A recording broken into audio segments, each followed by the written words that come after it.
வேதனையை கேட்டுங்க. அந்த வேதனையை அட்வைஸ் பண்ணால் யாருக்கும் பிடிக்காது. எனக்கு சொன்னாலே முதல்ல எனக்கே பிடிக்காது. இருந்தாலும் சொல்கிறேன், இனி இப்போ குடிச்சின்னு இருக்கிறவங்க தயவு செய்து அந்த குடியை விட்டுருங்க. இப்போ புதுசாக ஒரு இடம் ஒன்று சொன்னாங்க, கூடுவாஞ்சேரி பக்கத்தில் கன்னிவாக்கத்தில் கீர்த்தி ஃபவுண்டேஷன்.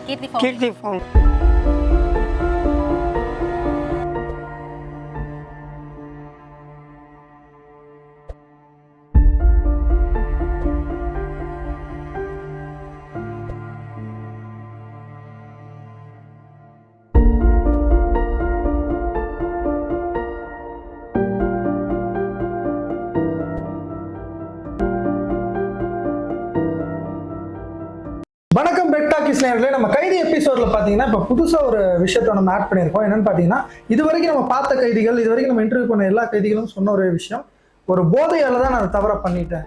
ஒரு போதையான கருப்பொருள் ஒரு மனுஷனோட மைண்டை மாத்தி அது என்ன மாதிரி தப்புக்கள் எல்லாம் பண்ண வைக்குதுன்னு பார்த்தீங்கன்னா, திருட்டு, கொலை, கொள்ளை, கற்பழிப்பு, இந்த மாதிரி நிறைய பெரிய தவறுகளை செய்ய வச்சு அவங்களை சிறைக்கு செல்ல வச்சு அங்கே தண்டனை அனுபவிச்சு அவங்க வாழ்க்கை, அவங்க குடும்பத்தார் வாழ்க்கை எல்லாத்தையுமே அழிக்கிற ஒரு சூழ்நிலை கொண்டு விடுது.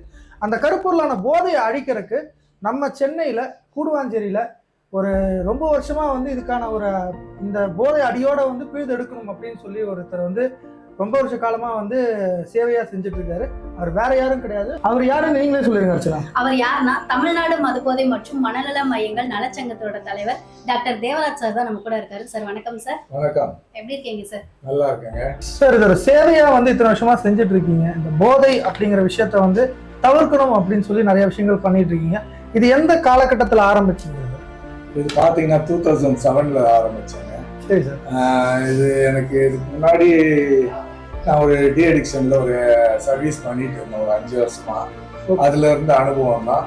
இன்னொன்று எங்கள் ஃபேமிலிலையும் ஒரு சிலர், எங்கள் அண்ணன்லாம் இந்த குடினால பாதிக்கப்பட்டு ரொம்ப கஷ்டப்பட்டு இருந்தாங்க. அதுக்காக இதை நான் எடுத்து பண்ணணுன்ற ஒரு இதில் நான் ஃபர்ஸ்ட் ஊரப்பாக்கத்தில் பண்ணேன். அதுக்கப்புறம் இங்கே ஒரு 6-7 வருஷமா இங்கே பண்ணிட்டு இருக்கேன் கூடுவாஞ்சேரியில்.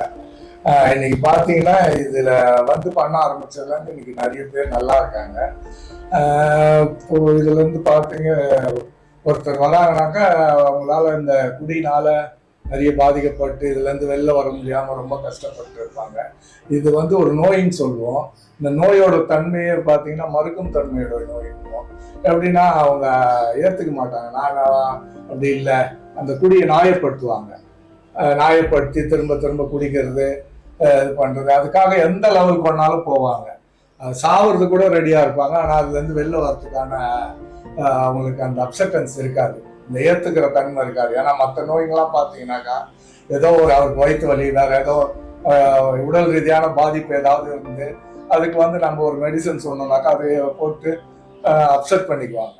ஆனால் இந்த குடி நோயின்றது பார்த்தீங்கன்னாக்கா மறுக்கும் தன்மையுடைய நோய். நான் அவனா மாதிரி இல்லை, இவனா மாதிரி இல்லை, நான் கரெக்டு அப்படின்னு நியாயப்படுத்தி திரும்ப குடிச்சு எந்த லாஸ்ட் ஸ்டேஜுக்கு போயிடுவாங்க.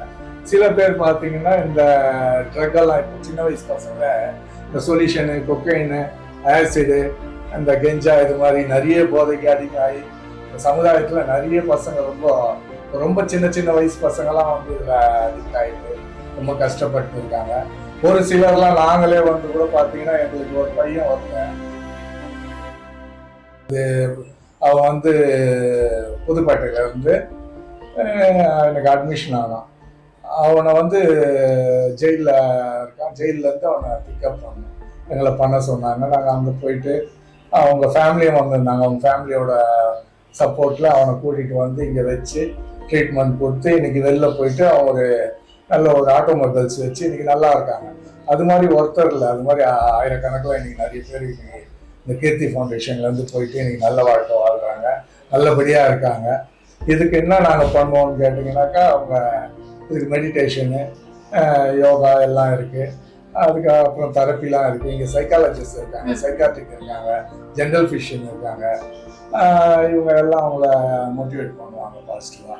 இப்போ நம்ம கூட யார் இருக்காங்கன்னு பார்த்தீங்கன்னா, சைக்காலஜிஸ்ட் டாக்டர் அனிதா அவர்கள் தான் இருக்காங்க. வணக்கம். Okay okay. அதாவது இப்போ வந்துட்டு நிறைய பேஷண்ட்ஸ் வந்து இங்க வராங்க, அவங்களாம் எந்த மாதிரியான டிப்ஸ்லாம் நீங்க கொடுப்பீங்க? டிப்ஸ் எல்லாம் ஒன்றும் கிடையாது. இங்கே வந்து ஒரு 1 மந்த்ல அவங்க வந்து அவங்களோட தாட் ப்ராசஸை வந்து ஸ்டார்ட் பண்ணுவாங்க. ஸோ ஆஃப்டர் 1 மந்த் வந்து அவங்களுக்கு கவுன்சிலிங் கொடுக்க ஸ்டார்ட் பண்ணுவாங்க. ஸோ கவுன்சிலிங் கொடுக்கும்போது அவங்களுக்கு வந்து என்ன ப்ராப்ளம் இருக்குது, எதனால இதை குடிக்க போனாங்க, இல்லை எதனால போதை பழக்கத்துக்கு என்ட்ரானாங்க அப்படின்றத பற்றி நாங்கள் கேட்க ஆரம்பிப்போம். ஸோ கேட்கும்போது அவங்களுக்கு வந்து ஒரு சில நாலேஜ் அண்ட் டிப்ஸ் வந்து கொடுப்போம். சஜஷன் தான் எல்லாமே. நீங்கள் இதை இப்படி பண்ணீங்கன்னா உங்கள் லைஃப் ஸ்டைல் சேஞ்ச் ஆகும் அப்படின்ற மாதிரி, வேற எதுவுமே கிடையாது. அவங்க கிட்ட சேஞ்சஸ் எப்படி கொண்டு வர முடியும்னா அவங்கள ஃப்ரீயா பேச வைக்கிறது மூலமா. எப்படி அவங்க உங்ககிட்ட வந்து ஃப்ரீயா பேசுவாங்க? கண்ணை பார்த்து பேசுவீங்களா? எப்படி? கண்ணை பார்த்து தான் பேசணும். ஆக்சுவலா வந்து ஒருத்தர் கண்ணை பார்த்து பேசும்போது தான் அவர் வந்து உண்மை பேசுறாரா பொய் பேசுறாரா அப்படின்றது தெரிய வரும். மற்றபடி அவங்க வந்து ரொம்ப டிஸ்ட்ராக்டட் பர்சனா இருந்தாங்கன்னா கண்ணை பார்த்து பேச மாட்டாங்க. ஓகே. காலேஜ் ஸ்டூடெண்ட் இந்த மாதிரிலாம் வந்திருக்காங்களா? காலேஜ் ஸ்டூடெண்ட்ஸ் எல்லாம் வந்திருக்காங்க. எங்ககிட்ட 18ல இருந்து இருக்காங்க. 18 ஏஜ். அப்படி 18 ஏஜ்ல இருந்து வந்தவங்களும், அதாவது லவ் ஃபெயிலியர்ஸ் தான் வருவாங்க. அவங்களாம் என்ன மாதிரி டிப்ஸ் எல்லாம் நீங்க வந்து நிறைய பேர் லவ் ஃபெயிலியர்ஸ்னால வந்திருக்காங்க. இதுல வந்து எனக்கு தெரிஞ்சே வந்து ஒரு 50% வந்து லவ் ஃபெயிலியர்னால வருவாங்க. 50% வந்து ஒரு சிலர் அன்மேரிடா இருப்பாங்க, இல்ல வந்து ஃபேமிலி சிச்சுவேஷன்ஸ் இருக்கும். ஸோ அவங்க சொல்ற ரீசன் வந்து வேரி ஆகும் ஒவ்வொரு பர்சனுக்கும் ஏற்ற மாதிரி. ஓகே. எந்த மாதிரி பர்சன்ஸ்லாம் நீங்க ஹேண்டில் பண்ணிருக்கீங்க? எந்த மாதிரி பர்சன்ஸ்னா, இப்போ வந்து ஒரு சிலர் வந்து என்னால கண்ட்ரோல் பண்ண முடியல என்ன அப்படின்னு சொல்லுவாங்க. போதை அடிக்கிறதுனாலயோ இல்லை குடிக்கிறதுனாலயோ, அதனால நான் ட்ரீட்மெண்ட் எடுத்துக்கணும் அப்படின்னு சொல்லி வாலண்டியரா வரவங்க இருக்காங்க. அதுக்கப்புறம் வந்து எங்க வீட்டுல வந்து என்னால அவரை வச்சு பாத்துக்க முடியல அப்படின்னு சொல்லிட்டு ஃபேமிலி மெம்பர்ஸ் அப்ரோச் பண்ணி அவங்க வந்து நம்மளை பார்ப்பாங்க. அதுக்கப்புறம் ஒரு சிலர்லாம் வந்துட்டு ரொம்ப ஒரு சில கேசஸ்ல எல்லாம் என்ட்ரு ஆயிருப்பாங்க இந்த போதை பழக்கத்துக்கு போனதுனால. அந்த கேசஸ்லாம் அவங்களால ஹேண்டில் பண்ண முடியாது. ஸோ அந்த மாதிரி பீப்புள்ஸும் வருவாங்க. வணக்கம் மக்களை. இப்போ நம்ம கூட யார் இருக்கான்னு பார்த்தீங்கன்னா சைக்காலஜிஸ்ட் டாக்டர் சரத் சார் தான் இருக்காங்க. வணக்கம் சார். வணக்கம் சார். அதாவது வந்து உங்களுடைய ஹாஸ்பிட்டலில் வந்து இந்த மாதிரி நிறைய பெட்ஸ் எல்லாம் வளர்க்குறீங்களே, இதுக்கு ரீசன் என்னது? ஒன்றும் இல்லை, இது வந்து பெட் தெரப்பி அப்படிங்கிற மாதிரி சொல்லுவோம். பேஷண்ட்ஸ்லாம் கொஞ்சம் ரிலாக்ஸேஷனாக வந்து காலையில் வந்து இது பண்ணுவாங்க, க்ளீன் பண்ணுவாங்க, அது கூட பேசிகிட்டு இருப்பாங்க, அது கூட கொஞ்சம் டைம் ஸ்பெண்ட் பண்ணுவாங்க, அந்த மாதிரிலாம் இருக்கும். அப்புறம் டாக்ஸ்லாம் இருக்குது, டாக்ஸை கொண்டு வந்து இது வாக்கிங் கூட்டு போவாங்க. அவங்களுக்கு கொஞ்சம் ரிலாக்ஸேஷனுக்காக தான் மேக்ஸிமம் இது வளர்க்குறது. ஓகே. மார்னிங் வந்து எந்திரிச்சது இது கூட பேசுவாங்களா அவங்க தனியாக? ஆமாம், மார்னிங் எழுந்திரிச்சு அது க்ளீன் பண்ணுறது அந்த இதெல்லாம் அந்த வேலையில் அவங்க தான் பார்க்குறாங்களா, க்ளீன் பண்ணுற வேலை? பார்ப்பாங்க. ஓகே. அது கூட என்னென்னலாம் பேசுவாங்க, நீங்கள் கேட்டுறீங்களா? பேசுறது மீன்ஸ் நார்மலாக அவங்களுக்கு ஏதாச்சும் உள்ள மனசுக்குள்ளார அதிகமாக எதாவது வச்சுட்டு இருந்தாங்க அப்படின்னா அது கூட பேசி ரிலாக்ஸ் பண்ணுறது. இல்லாட்டி வந்து ரொம்ப கஷ்டமாக இருக்கும், சில விஷயங்கள்லாம் மற்றவங்ககிட்ட யாரும் சொல்ல முடியாது. ஸோ அந்த மாதிரியான விஷயங்கள்லாம் இது கூட பேசி அட்லீஸ்ட் வெளியில் சொல்லணும், ஓப்பன் அப் பண்ணணும் அப்படின்றதுக்காக இது கூட பேசுவாங்க, டைம் ஸ்பெண்ட் பண்ணுவாங்க, கொஞ்சம் ரிலாக்ஸேஷனாக இருக்கும் அது பண்ணும்போது.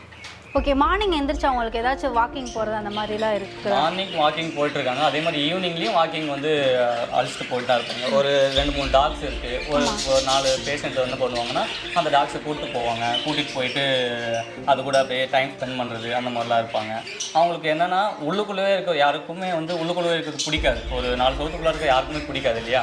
ஸோ இந்த மாதிரிலாம் டாக்கு வச்சு அவங்களுக்கு டைம் ஸ்பெண்ட் பண்ணுறதுக்காக சில விஷயங்கள் இப்போ பெட்ஸ்லாம் வச்சு கொஞ்சம் சொன்னோம் அப்படின்னா அவங்க என்ன பண்ணுவாங்க, கொஞ்சம் ரிலாக்ஸேஷனுக்காக அது கூட டைம் ஸ்பெண்ட் பண்ணுவாங்க. அது இன்னும் கொஞ்சம் அவங்களுக்கு பெட்டராக ஃபீல் பண்ணுவாங்க, மனதளவு இன்னும் கொஞ்சம் பெட்டராக ஃபீல் பண்ணுவாங்க. ஓகே. இந்த மாதிரி வெளியிலலாம் போகிறாங்களே, அப்படியே ஓடி போயிட மாட்டாங்களா? இல்லை, அந்த மாதிரிலாம் பண்ண மாட்டாங்க. 1 மந்த் கழிச்சு ஆக்சுவலாக வந்து அவங்கள எப்போ வந்து கீழே இருக்கும் அப்படின்னா 1 மந்த் கழிச்சு தான் கீழே இருக்கும். ஓகே. அதுக்குள்ள வரை இறக்க கொஞ்சம் பெட்டர். ஆமாம், அதுக்கு முன்னாடி இறக்க மாட்டோம். 1 மந்த்லேயே கொஞ்சம் பெட்டர் ஆகிடுவாங்க. பாசிட்டிவாக நிறைய விஷயங்களை கவுன்சிலிங் கொடுத்து தெரப்பிஸ் கொடுத்து அந்த மாதிரிலாம் சொல்லிட்டதுக்கப்புறம் தான் அவங்க ஓகே அப்படின்ற மாதிரி நாங்கள் அனலைஸ் பண்ணிட்டு தான் என்ன பண்ணுவோம், கீழே இறக்குவோம். ஸோ கீழே இறக்குன பிறகு என்ன பண்ணுவாங்கன்னா வாக்கிங் போவாங்க, சில பேர் கேம்ஸ் விளையாடுவாங்க, கிரிக்கெட் அந்த மாதிரிலாம் ஆப்ஷன்லாம் இருக்குங்க. ஓகே. எந்த டைமிங் வரை கேம்ஸ்லாம் விளையாடுவோம்? 1 hours தான், மேக்ஸிமம் 1 hours. ஈவினிங்கில் எப்பவுமே வந்து எல்லா பிளேஸ்லேயும் வந்து கேம்ஸ் விளையாடுறதோ வெளியில் டைம் ஸ்பெண்ட் பண்ணுறதோ அந்த மாதிரி இருக்கும். So maximum 1 hour. ஓகே. டாக்ஸ்லாம் நிறைய வச்சுருக்கீங்களே, வந்ததுலேருந்து நானும் பார்த்துட்டு இருக்கிறேன். நீங்கள் கூப்பிட்டீங்கன்னா வருமா? வருமே. ராக்கி வா, ராக்கி, ஃப்ளோரா, லியோ. ஓ, ராக்கி, லியோ.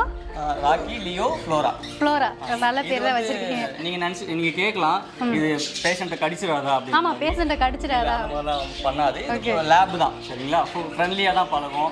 அது வந்து என்ன பண்ணுன்னா 4 o'clock ஆயிடுச்சுன்னா அங்கே போய் நின்றோம், பேஷண்ட் வராங்களா இல்லையா அப்படின்னு சொல்லி ஸ்டெப்ஸ் அங்கே போய் நின்றோம். ஸோ அந்த அளவுக்கு கொஞ்சம் கேரிங்காக இருக்கும். வணக்கம் சார். வணக்கம். இவங்க தான் வந்து நம்மளோட கீர்த்தி ஃபவுண்டேஷனோட காக்கும் தூண்கள். அதாவது வந்து இவர் தான் நம்மளோட மேனேஜர் சார், சுதர்ஷன் சார். இவர் தான் வந்து இங்கே இருக்கிற எல்லா விஷயத்தையுமே வந்து டேக் கேர் பண்ணி ஒரு நல்ல ஒரு மேனேஜ்மெண்ட் கொண்டு போயிட்டு இருக்காரு. அப்புறம் வந்து 2 அண்ணனுங்க இருக்காங்க. அண்ணா உங்க பேர் சொல்லுங்க. தினேஷ் அண்ணா இருக்காரு, சுரேந்தர் அண்ணா இருக்காரு. இவங்க 2 பேரோட மீசா கெட்டப் பார்க்கும்போது அவங்களுக்கு தெரியும் இவங்க தான் வந்து இங்கே இருக்கிற கேர்டேக்கர்ஸ். சார் அண்ணா அவங்ககிட்ட வந்து சில கேள்விகள் இருக்குது. சரிண்ணே, இப்போ இந்த நம்ம டிஅடிக்ஷன் சென்டருக்கு வரவங்கனாலே கொஞ்சம் வைலண்ட்டாலாம் பிஹேவ் பண்ணுவாங்க, எஸ்கேப் ஆக ட்ரை பண்ணுவாங்க, அட்டாக் பண்ணுவாங்க. அந்த மாதிரி பேஷண்ட்ஸ் எப்படி நான் ஹேண்டில் பண்ணுவீங்க? ஃபர்ஸ்ட் அண்ட் ஃபார்மோஸ்ட் வைலண்ட்டாக இருக்கிற பேஷண்ட்டை first under the guidance of supervision of psychiatric டாக்டர்கிட்ட கன்சல்ட் பண்ணி அவங்களுக்கு உண்டான செடேஷன் டேப்லெட்ஸு மருந்தெல்லாம் கொடுத்துருவாங்க. ஸோ அந்த 1 வீக் அந்த ப்ராசஸ் போகும்.